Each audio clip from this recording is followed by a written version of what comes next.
Welcome to this week's episode of the Yellow Coat Club podcast. My name is Sean Little, and I will be your host.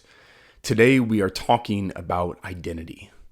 So, from the very start of talking about and writing the book, The Yellow Coat Club, and really exploring these new ideas and even reclaiming my life to what it is today, one of the things that kept coming up time and time again is this notion of identity. Where we get our identity from, who gave it to us, and what we associate with it in our lives. Is it something that we work for, or is it something that we are working from? And so, if there's one thing that you take away from today's episode, it is this simple idea, and yet so hard to sometimes conceptualize or even live out, is that we need to work from our identity, not for it. And so as I, was going through, my notes and really diving deep into what all this means, I feel like, time and time again, whether it's through scripture or things that happen in my life, this theme continues to pop up. It's almost once your mind gets set on something that you're looking for and looking and intentionally discovering, you notice it far more than you would have before when you were just thinking, looking and your attention were diverted to something else. And so this episode is built around that distinction, working for your identity versus working from it. And so there was an episode that I had done previously, and I write about this in the book, but there was a time when my sister saw me working. We were down in Mexico living together. She saw me working tirelessly. I was constantly producing things, and found, my identity was wrapped up in what I could produce. And I remember her looking at me in the most loving way possible and saying, "You are a human being, not a human doing." And so it was crazy because I was working through something this week, and the reason I felt so profoundly that I needed to speak more and more about identity, because when you really come down to this really basic idea that the Yellow Coat Club is founded on, which is just this act of becoming. Well, when we're becoming, it's who are we becoming, and really when you think about it, it's all about identity. Am I becoming the person that produces for the outcome, or am I producing out of who I was created to be and continuing to move forward and become, not to discover what I can produce and have that value for myself, but to become more and more familiar with who I am and discover who I am. And even in the kids' book that I wrote, it literally says, "and whose I am." So the question that I have lingering is, before anyone ever told you to be, who were you? Before anyone ever told you who to be, who were you? I think back to scripture and the teachings of Jesus, and he, often references children in the mind of a child. And, it's crazy to think of when we were children, before we ever conceptualized or, took in, the information that people spoke into our lives, we were experiencing the world. It was almost like it was open and available to us. I have my son, and one of the most amazing things, I actually had a moment literally yesterday where we were in the backyard and I was just holding him before work, and we were pacing back and forth across our lawn, and he was just looking around him, looking at the birds, the whirligigs that were, going around and around, the wind that was blowing, and he was just observing. And I sat there and I watched him observing and going, wow, how many times have I foregone looking and just observing and taking in what's around me versus simply just working to go from point A to point B, never looking at the in-between of what could be lying there, the gift that is there. And I was so thankful because I slowed down enough from the busyness and the work and the running around to produce that in that moment I just got to be there with him. And so as I continue to work through identity, I was looking back at some scriptures this week. And one of the things that I had heard, and it was in a sermon from my favorite pastor, Erwin McManus, he was talking about being back all the way in Genesis. And so let's go all the way back to the garden. If you're not familiar with the story, I'll get you somewhat familiar with it. But it is literally the fall. And so if you're not familiar even with the Bible story or anything, you've probably heard about Eve eating the apple. And then, man falling from God, this separation, this chasm that happened because of the disobedience that we had towards, the command that God had for us. And so there's this moment in there where, the woman is interacting with the serpent who's flying. And so I'm not going to explain that to you today. Or he might not have been flying, but it does say later that he was crawling around on his belly. So I don't know. You deduce from that. That's not what this is about. But she's there in the garden and, she is coerced into doubting or foregoing the mandate that was given to her. And the man sat idly by and did not step in. He was not covering his wife. And so she ate, and then he ate. And it says for the first time, they realized that they were naked, and they became ashamed. And in their nakedness, they hid. And then it says after, God comes walking through the garden, they could hear his footsteps. And they were hiding, and he said, "Where are you?" And in that moment, they said, "Oh, we're hiding because we're naked." And the question could have very well easily just been, and looking back at them and going, because he says, "Who told you you were naked?" And in reality, it's asking that question, who stole your identity? Who told you you were something else other than what I told you? Who stole your identity?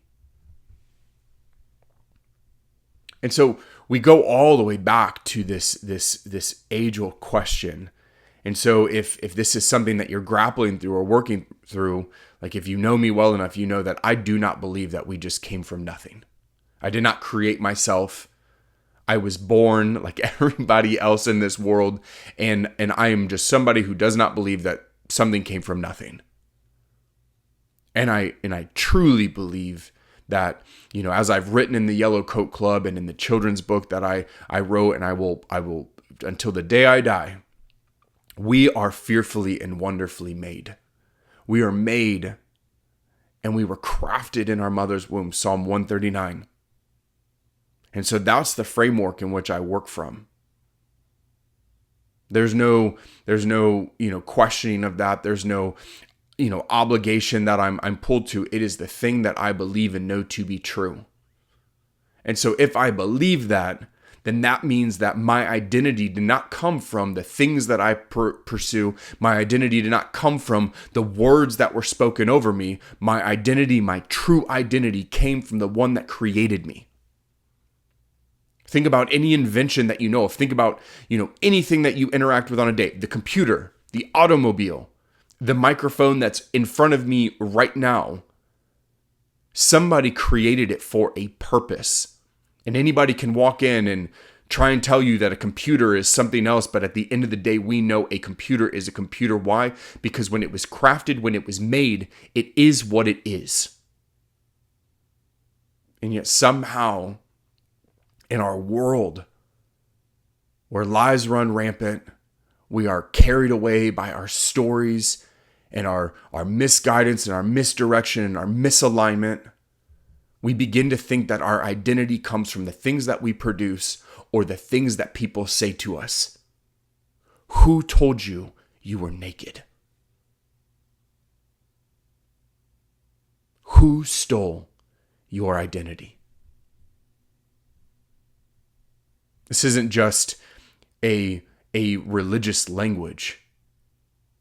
Anybody, you don't have to be somebody following after God to know simply the fact of how many times there has been a label that has been placed on you, an identity that you have taken on, that you might even wrestle with when you look in the mirror and go, that's not who I am, but that is who I have become because I have allowed people around me to dictate what I think, what I do, the shame I feel.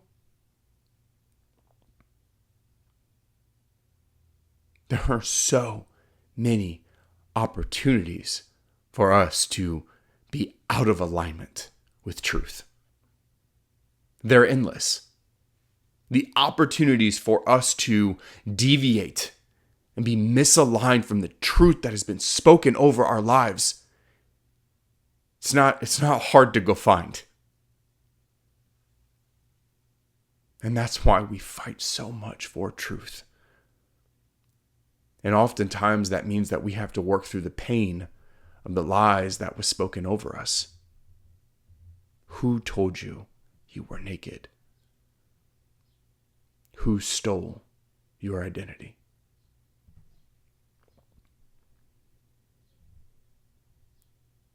And so, oftentimes in this world, we don't think about it as somebody took my identity. In fact, we become oftentimes the things that other people said. In one of the chapters in my book, and in an earlier episode of one of these podcasts, I talk about being the good boy, trying to say the right things. And there was that notion, that string that was woven into my life that said, I will do anything you ask me to be as long as you'll love me. I will become anybody you want me to be as long as you'll love me.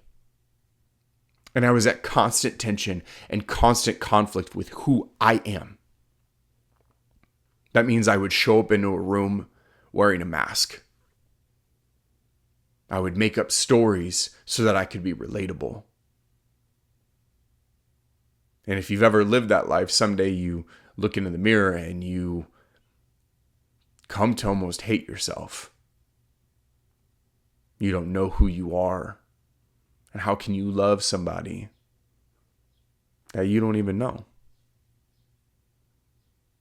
And that was something that I struggled with so much because I was unwilling to just live my life with this very real notion that there are going to be plenty of people out there that don't agree with how I live my life, are going to judge how I live my life, are going to shame me for not making their my priorities their priorities. And all I wanted to be was accepted.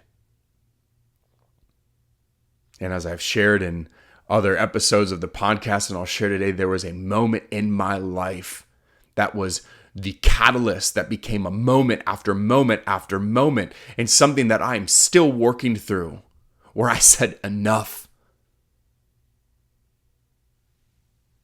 Brené Brown tells us that shame corrodes the very part of us that believes we are capable of change. And I truly do believe that we allow far too many people access into our lives. And when they have that access into our lives, they have so much sway and ability to speak lies over us and try and tell us what our identity is. Try and tell us what must be important. Versus us seeking the one who gives us that identity. Who told you you were naked? Who stole your identity? And so one of the earliest memories I have around this, and it was a very interesting time in my life because I was living wearing a mask. And yet I was so perplexed and I thought it was profound that I was almost living a lie where I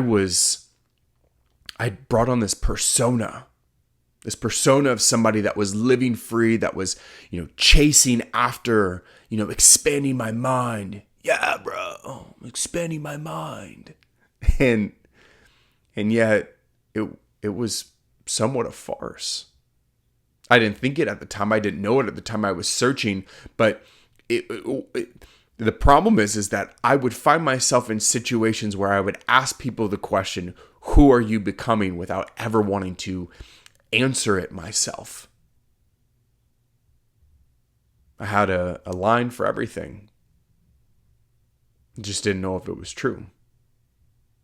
And so a good friend of mine, back when I was in college, her and we were in a couple of different classes together, and her and I were, chatting, and we were like, hey, this would be a really cool project to do. And so I'm going to tell you about something that we did, and, you could steal it if you want, but don't steal it because I want to go do something cool with it. Get a hold of me. We'll go do it together. But we had this idea to get a mirror. And with that mirror, we were going to go to the downtown city, and we had Post-it notes, and we were going to ask people, what are the labels other people have put on you? And we're going to have them write them down. And the idea was that over time, that these Post-its would cover the mirror and make this connection between the things that people said to you and the covering of what you actually see in the mirror. Because the more we look at ourselves through these labels, we can't see ourselves. We become the label versus becoming the person that is looking at us back in the mirror, the person that was fearfully and wonderfully made. And we got mixed results on it. I think some people in the winter that are trying to run from place to place, if I'm asking you to stop and go, what labels are you wearing? There was probably a better setting for it, but I'm glad that we did it. We got, our professor went with us, and, some other students. And so we were asking people, and the things that people shared, the ones that took the time to stop and shared real hurts, real burdens. And so the idea at the end was that we would take this mirror that was covered with all these Post-its, and we would smash it. Say, you are not what somebody else said that you are. And it's interesting because at the time I was not following God. And so at their core, their essence, who they were, I had nowhere to point them. And so it was almost like getting people to that, right to the edge. They're like, oh, I'm not this label. But it would left you with that lingering question, who am I?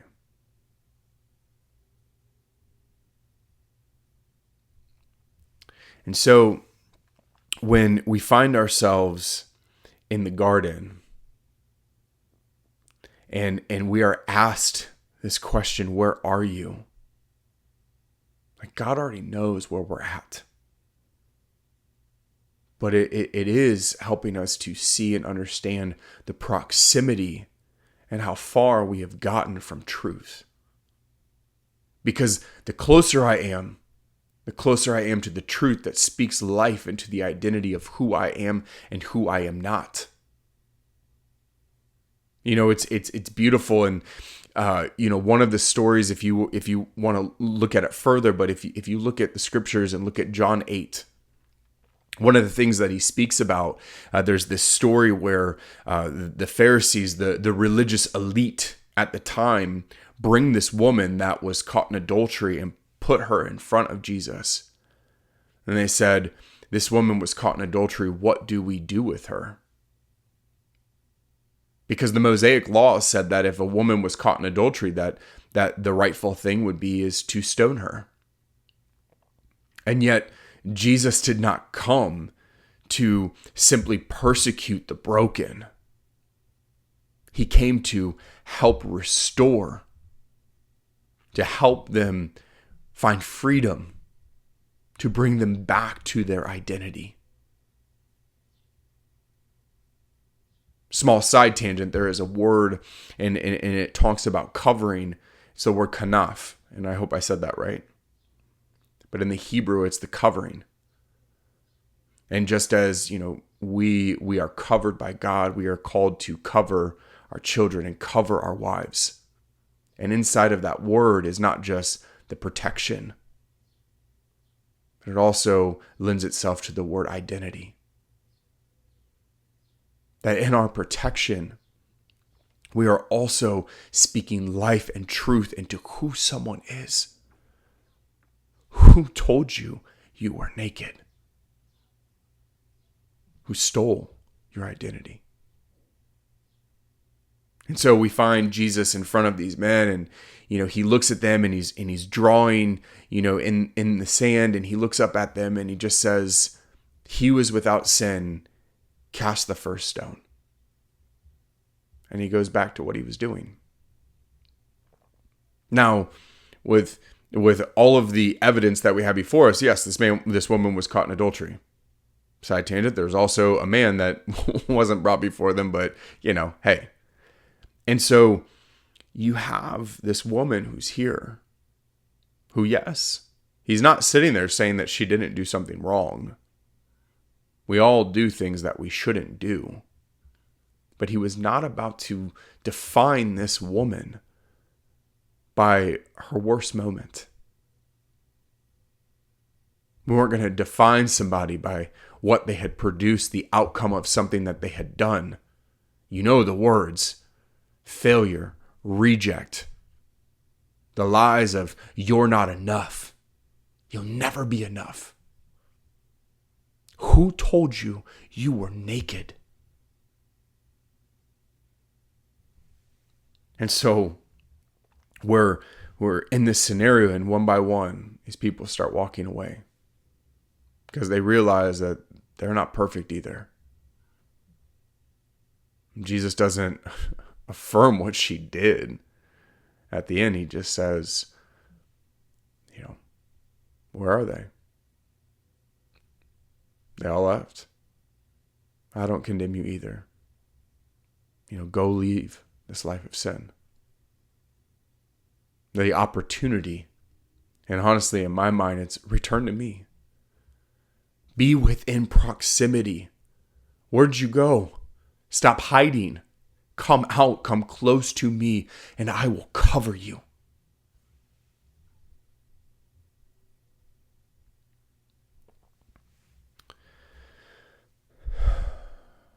We have to realize that as we get older and we live life, that we pick up so much baggage along the way.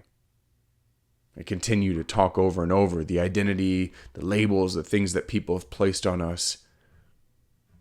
And so we seek to find comfort in things. We want to feel good. And I think so many of us are searching for this feeling to be whole. And funny enough, one of the words that, is used for peace in the Bible is shalom. And yet, not only is it peace, but it lends itself to being whole. At peace, we feel whole.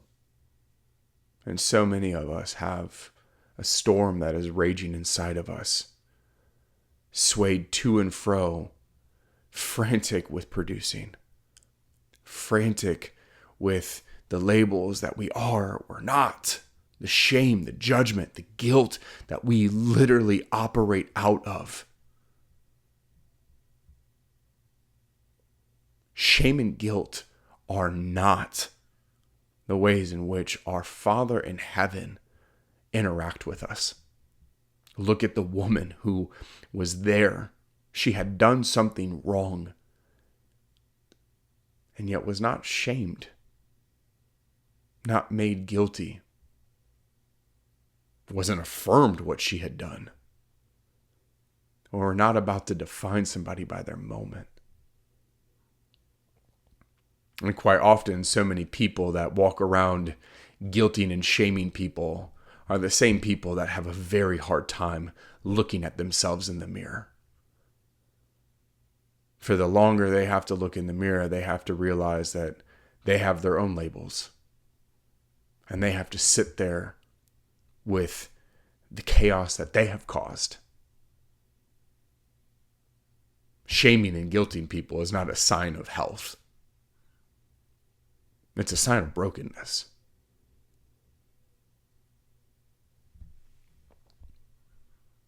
And so as we start to bring all of this together, the wholeness that comes is the wholeness of being close and in proximity to the one who gave you your identity.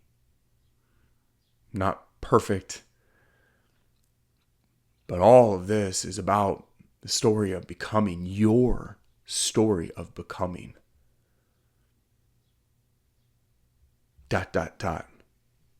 Becoming who God created you to be. For out of that flows your identity.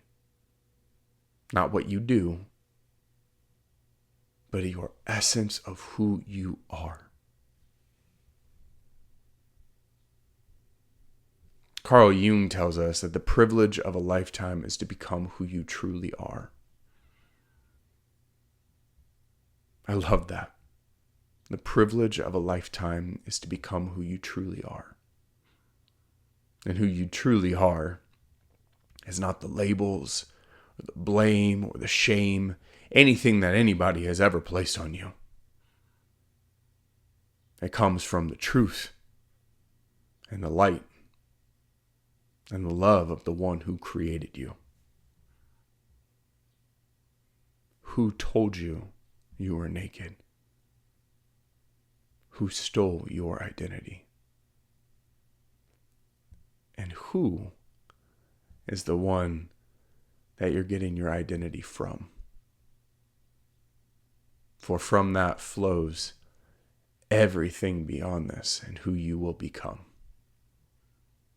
And I remember the moment when I was trying so hard to get sober and to reconcile with the things in my past, but I had such a fractured relationship with God and who He was. And so I was consumed by anger. I had no desire, or a conflicting desire, to be in proximity to the one who I knew I wanted to be close to, and yet I blamed for so many hardships in my life. And even looking back then, that conversation of being asked the same thing. Who told you you were naked, Sean? Who stole your identity? Why are you so far from me?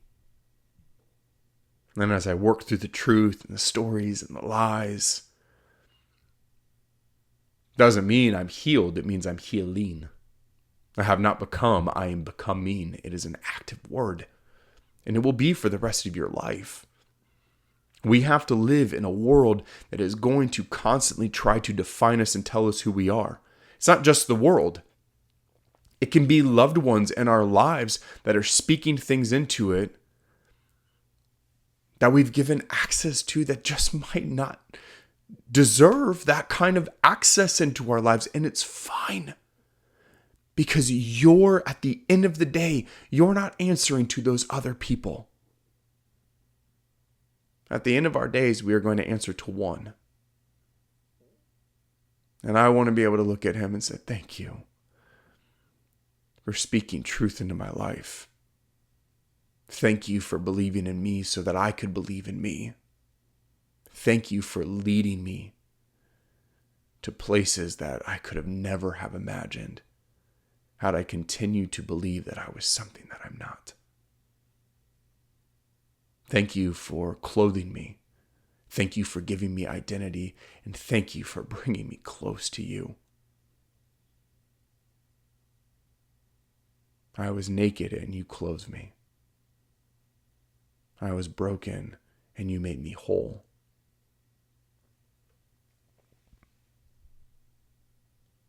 And Louis Giglio tells us, you are not the accumulation of your failures. You are not your worst moment. And we are not seen in those failures or those worst moments. There are plenty of people that will shame you and judge you and try and hold you down into those moments, but they do not define you. Or at least they don't have to.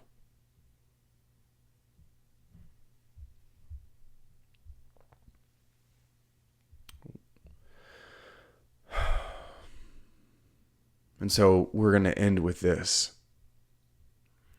I want to be able to come back to that earlier question and realizing that we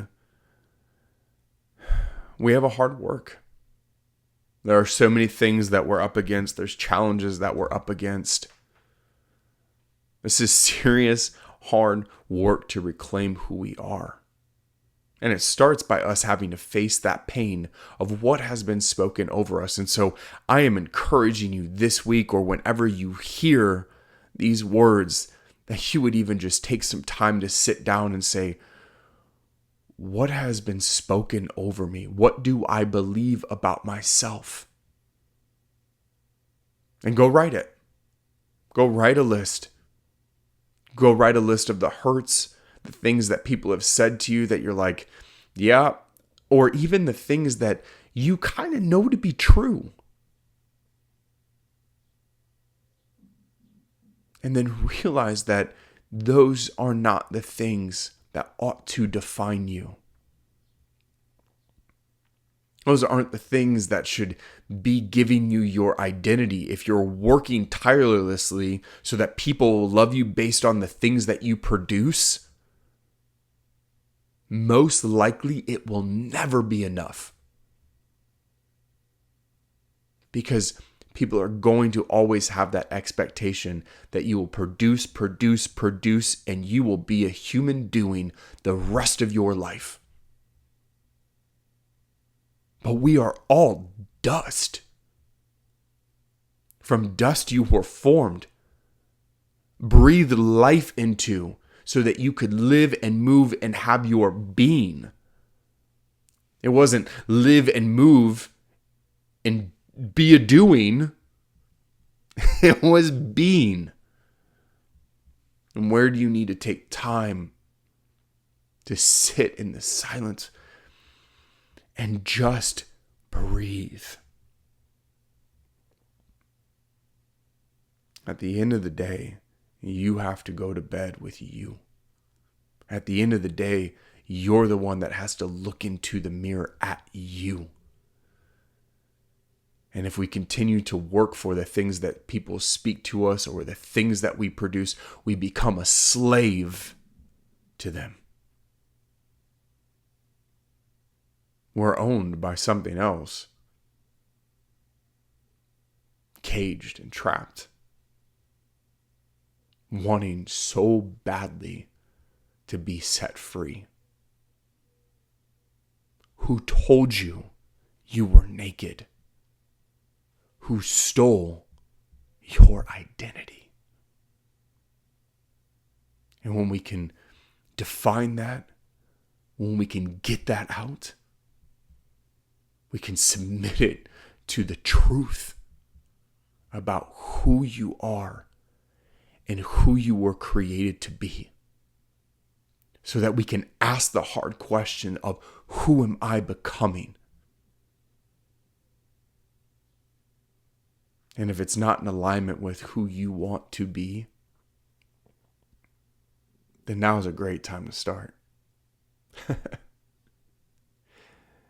It's crazy if you think of a line that is completely straight. And if you were to move that line even 1 degree off of it, in the beginning, they seem relatively close.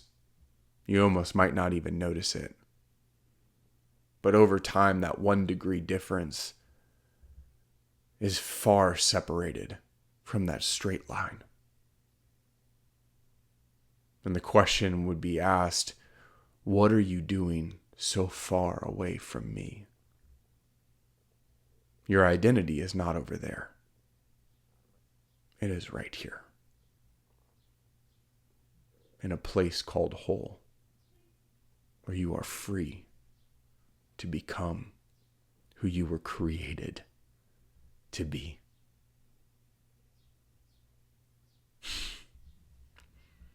I'm so thankful for each and every one of you that tune in and listen to these. I get so much joy out of being able to share the things, because it's not about me teaching somebody. It's about sharing the story of what God is doing in my life.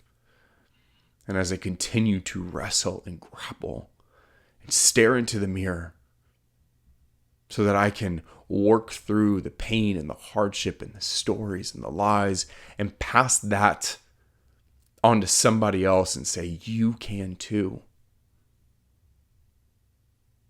And as I typically end every episode with, and I'll do it again, I'd love to hear from you.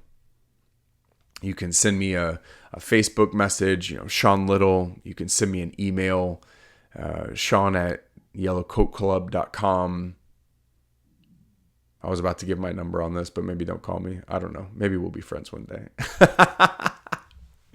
But yeah, it's been really great. You can leave a comment on the podcast episode or whatever. I'd love to connect with you, because I would love to hear how you are choosing to become.